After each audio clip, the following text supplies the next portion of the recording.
दोस्तों 5 में क्या जोड़े कि 3 हो जाए। दोस्तों ऐसा क्वेश्चन सुनकर आपको अजीब लग रहा होगा, लेकिन इस तरह के क्वेश्चन को बनाना उतना ही आसान है कि आप इसको सिर्फ क्वेश्चन को देखकर 2 सेकंड के अंदर में ही इसका आंसर बता सकते हो।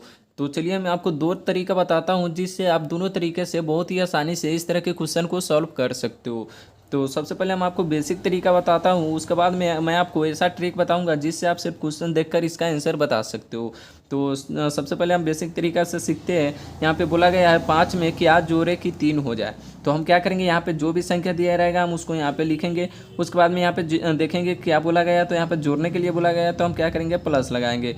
उसके बाद में बोला गया है क्या जोड़े, यहाँ पे कुछ भी दिया नहीं है तो हम अपने मन से यहाँ पे एक्स मान लेंगे। उसके बाद में बोला गया है जोड़े कि 3 हो जाए, तो यहाँ पे हो जाए यानी कि इक्वल टू में 3 हो जाएगा। उसके बाद में यहाँ से एक्स का मान निकालना है, तो हम 5 को इधर भेजेंगे तो इधर बच जाएगा एक्स इक्वल टू, यहाँ पे 3 है तो 3 हो जाएगा, और इधर 5 प्लस में और इधर आएगा तो क्या हो जाएगा, माइनस में 5 हो जाएगा। तो यहाँ पे 5 लिखेंगे। उसके बाद में यहाँ पे एक्स इक्वल टू 3 में से हम 5 को घटाएंगे।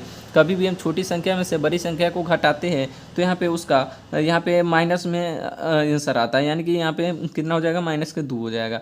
और यहाँ से एक्स का मान निकल गया। अब हम क्या करेंगे, यहाँ पे 5 में -2 को जोड़ के देखेंगे और यहाँ पे 3 आता है कि नहीं।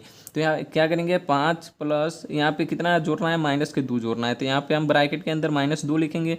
उसके बाद में यहाँ पे 5 हो जाएगा और माइनस प्लस मिलकर क्या हो जाएगा, यहाँ पे माइनस हो जाएगा, 2 हो जाएगा। उसके बाद में यहाँ से कितना हो जाएगा, 3 हो जाएगा। तो दोस्तों हम 5 में -2 को जोड़ेंगे तो यहाँ पर 3 राइट आंसर आ रहा है, तो यहाँ पर आपका आंसर -2 ही होगा। ये रहा बेसिक तरीका। अब यहाँ पे शॉर्ट ट्रिक है दोस्तों। यहाँ पे सबसे पहले आपको क्वेश्चन को अच्छी तरह से पढ़ना है। तो यहाँ पे क्या हो जाएगा, 5 में क्या जोड़े कि 3 हो जाए। तो दोस्तों हम 5 में कोई भी संख्या प्लस में जोड़ेंगे तो वो 5 से ज़्यादा होगा, कम नहीं होगा। तो हम क्या करेंगे, 5 में से कितना घटाएंगे कि 3 हो जाएगा।